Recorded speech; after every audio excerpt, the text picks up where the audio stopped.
প্রথমে কি নেওয়া হচ্ছে দেখেন, এটা কি কোরমা, নারকেল কোরমা। এটা পিঁপড়ের ডিম, ভাজা নারকেল ডাস্ট। ভাজা নারকেল ডাস্ট। ওটা কি ঘিতে কি কাজ করে? ঘিতে মুখের রুচি ফেরে। আর কি করবে? আর চুলগুলো পাকবে কাতলা মাছের।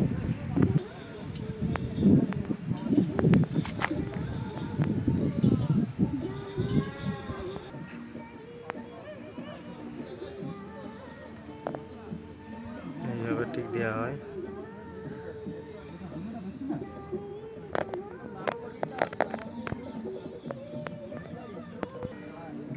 আস্তে আস্তে চাপতে হবে, তাই।